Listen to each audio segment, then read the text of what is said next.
Money day, guys and girls. I hope you're blessed. We start the year off with 2023, first Sunday setups of the year, and I hope you guys are ready for what we have to provide. As usual, if you're watching this video on YouTube, make sure to smash the like button and subscribe because you know the vibes, it's lit side. Now, with that being said, of course, you guys are well aware of the packages that we provide. We do, of course, provide packages to suit everyone, whether you're young, whether you're new, whether you're middle-aged, or of course, whether you've had experience in trading but would like to increase your knowledge, we have something that can look after you.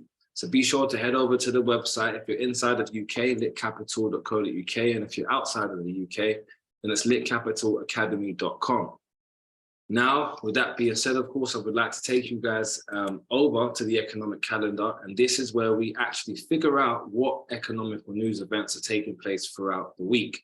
Now, we can see here next week, we do actually have on Tuesday, CPI for the German, for the European Union, but also for Germany, more importantly. But we also have the Canadian dollar CPI as well. So we can expect some volatility within the euro. However, on Wednesday, we have the euro CPI combined with the pound CPI, and also we have the PPI for the dollar. So it's expected that on Wednesday, maybe hump day as they call it, we can see some type of increased volume inside of the markets. And as we move over to Thursday, we can see that we've got President Lagarde speaking, which is the president of the European Central Bank. We've also got the initial jobless claims. Now, historically, the initial jobless claims does do quite well when it comes to the release of this data, and we tend to see the market fluctuate quite significantly. And we've also got the crude oil inventories check on Thursday, which usually takes place on Wednesday. So it's quite interesting to see it on Thursday. And on Friday, we've got, again, some more speeches from the President Lagarde. And then we've got core retail sales for the Canadian dollar. So to be honest with you, it looks like Wednesday and Thursday are probably the most economic action-packed days throughout the week, which of course can lead to a lot of false flags, meaning a lot of false directions. Maybe at the start of the week, we see bullish price action for the dollar, and towards the end of the week, we see some negative price action. So what we can see here right now is the Dow Jones, but I'm going to take you guys through the S&P 500. And what we can see here over last week is actually, although price did pull back down, I was looking for an entry around my institutional level, which is this green level here highlighted. We didn't get price pullback, which significantly could have given us that opportunity. Of course, we saw a pullback here, but I wasn't interested in here, if I'm really honest. I was interested from Thursday. And unfortunately, although we saw price pulling back, it didn't pull back enough. So with that being said, I'm now looking to see if price is going to take out this high. And of course, if it does, automatically, I'm not in the buy, but if I was in a buy right now, I would be looking at price reaching this daily institutional candle up here. If price can reach this daily candle above, I'd be interested at 50% to see how price reacts and to see if we can actually get a move to the downside. Now, I've got a 7-to-1 risk to reward here. So of course, we do know if this does turn out to go in our favor, the trade will be very lucrative. And actually, I'd actually consider buying it again from this daily candle down here. So I'm looking to see if we can get a reaction. Of course, I had this buy limit by the institutional level, but we didn't get price pushed down in time. So of course, once the market reopens, I will be reanalyzing the data once it's printed to see exactly how and where we believe the markets can go to. So with that being said, I'm going to be keeping my eyes around the 4,000 mark, because that handle is quite significant. We did close just beneath it. So I would be interested to see if what happens throughout this week, if we get a continued bullish price action towards the upside or towards the upper rim, as Ned would say, and actually see what can happen around this daily candle. If price does come up here and it's still strong, then it's to be most likely that we could probably see price push past this candle and potentially react out of this one. Now, we already saw really good reactions from this candle here, with this area here, and with the higher candle, we saw reactions taking place over here. So we've seen already 2 reactions out of the zones where we would want to see another reaction from, which does mean, technically speaking, price can still push above these areas. So with that being said, we are going to be monitoring very closely and keeping you guys informed and up to date inside of the Discord. If you're not inside of the Discord, be sure to head over to the website, click on the packages page, and inquire for our community access. This is where we provide you guys with all of our trades. You will get access to our live streams services, which takes place every Tuesday to Thursday. And of course, we'll provide you guys with daily market analysis. So with that being said, now, if we look at the dollar is very, very interesting, okay? I'm gonna go over to the weekly time frame just so you can see what I'm seeing. And on the weekly time frame, it's very clear that although prices did push up, we didn't quite reach the 115 handle, which I thought would be very significant for us, but we didn't quite reach there. But what we did actually do is we did fill the imbalance, some of the imbalance that was left here from this high, from this bearish run to the downside. And actually price decided to turn around from there and has now been pushing down towards the lower room. So we're currently sitting inside of this monthly candle, and it's to be expected that price could turn around, could consolidate, could mess around. But as price action currently stands, it does look like we are looking for some continued bearish price action. This would result in the stock market continuing to push higher. And of course, with the analysis that I've given you guys on the S&P, is that we would like to see prices push higher in order for us to get a sell. So we're looking for a buy to sell scenario to take place right now. And if, of course, the dollar was to continue coming lower, I would most definitely look at the dollar filling the imbalance that's been left over here. So if price does fill this area, or even if it fills some of it, then I will be expecting price to temporarily maybe consolidate, but ultimately turn around and react from this area. So let's see if price can actually enter this imbalance zone. If it does and it turns around, then we are going to see the indices drop. So just bear that in mind. If you guys are new to the channel, new to our videos, if the dollar becomes stronger, the indices become weaker. And if the dollar becomes weaker, the indices become stronger. So that is going to be my outlook on the dollar. I do think that we can get prices pushed down lower. I would like to see some reactions from candles below, but if I'm honest with you, I'm not going to talk about any areas until maybe Tuesday when the market's printed enough data. And of course, we can see how the market's reacting to the news that's being released. So I'm going to go over to GU. Now with GU, I've been waiting for this for quite some time. We did hit the all-time low, and you have to understand when price has gone to the lowest of lows, there is no more liquidity below. So there's a hugely invested interest for the pound to return, which means the pound needs to become stronger. Now, if the pound becomes stronger, ultimately that means the dollar is becoming weaker. And what we've already seen with my analysis on the dollar is we want it to continue coming down lower. So if that does happen, that would mean that the pound would continue to become stronger. Now, the only area that I could contemplate selling is around the 131 handle. And that is at 70% on our Fibonacci.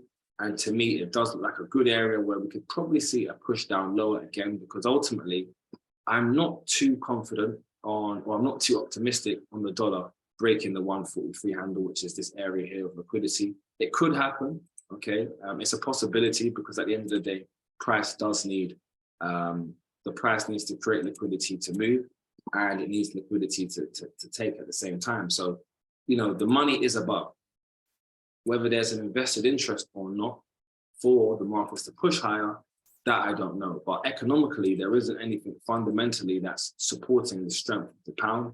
And I think that could only just mean that really we're relying on the direction of the dollar. If the dollar continues to push down lower, then of course, subsequently, we will see the other majors push up higher. So that is my outlook on GU. If we look at AUD USD, we can see here with AU, we did get a reaction out of this monthly candle. Price did start to push up higher, but we are currently still inside of this stage where it can go either way. And to be honest with you, the price action is looking favorable for more upside potential. I would like to see these highs taken out. The next high is at the 0.71 handle. If price can push above this high, then we can look at maybe a retest.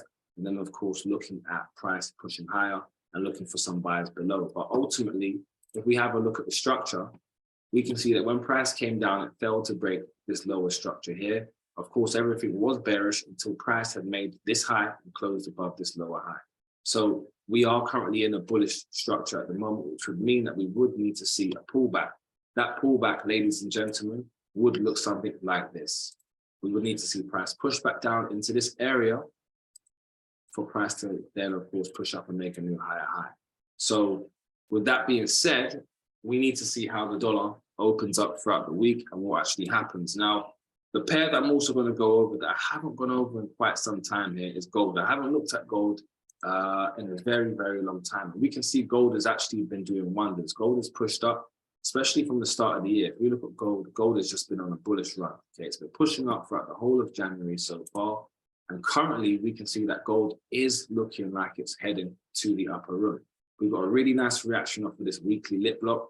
Price pushed up. And of course, now it does look like we are most likely to head towards the 1970 handle. And maybe, just maybe, we might potentially push above. But we are currently in an area where we could sell from. So this is why it's interesting, because although the price action is showing us that we're bullish, there is a possibility that if we do get some economical data release that is negative or could harm the dollar's direction or could even improve the dollar's direction, then we would see this push down lower. Because just like with the pound against the dollar at all major currencies, if the dollar pushes down lower, gold is going to go higher. And if the dollar pushes up, then gold is going to come down. So we do need to see exactly how the dollar, it all rests on the dollar's shoulders, and it's been resting on the dollar's shoulders for quite some time. So let's see how this happens, how this plays out. And of course, we will be keeping you guys informed and up to date inside of the Discord. Now, the last thing that I'm going to go over to show you guys today is the bond market. A lot of you are unaware of the bond market or the correlations to how the bond market can affect the currency market. And if you are someone who is unaware, then you should very simply head over to litcapital.co.uk, inquire for one of our courses so we can teach you guys a lot more on this. But just to give you guys some information on what I'm looking at for the bond market, I'm actually looking to see if the bond market can continue to push higher. If we look at this on a quarterly chart, we can see that there isn't much data for us to really go back to. It's only been as far as 2015. However, what we can see is that price has been consistently returning back to this median range where we are right now. So I'm not looking for a significant push too much higher, but what I am looking to see here is if we can get a tiny bit more higher. If we don't react out of this candle, then I'm definitely most certainly expecting us to see a reaction out of this candle above at the 114 mark. So it's going to be a very interesting week.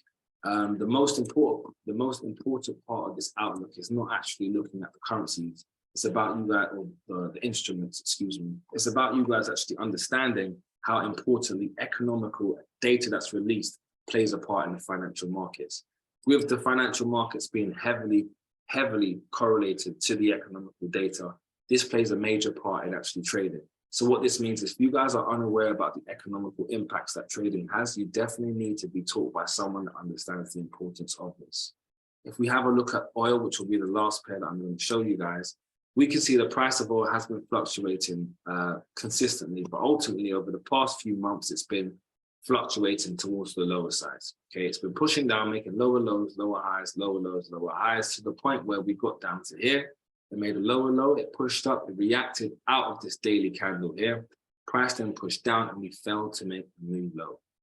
Now, although we made, you could call this a high, higher low, higher high, we then closed beneath this, which some could argue on the daily time frame that this has broken the bullish structure and we've now become bearish. However, some could also say that price didn't close above this previous lower high. Therefore, if we haven't closed above this previous lower high, we should hold our horses and pretty much wait to see how the data pans out. Now, we do have the crude oil inventories check on Thursday, which means that we have to wait until the end of the week pretty much to see what oil can really do. However, that doesn't mean that oil may not push up or push down prior to the data being released. So what I would like to see from oil, which I've been waiting for, is for the $84 a barrel mark to be hit for us to look at contemplating some sales.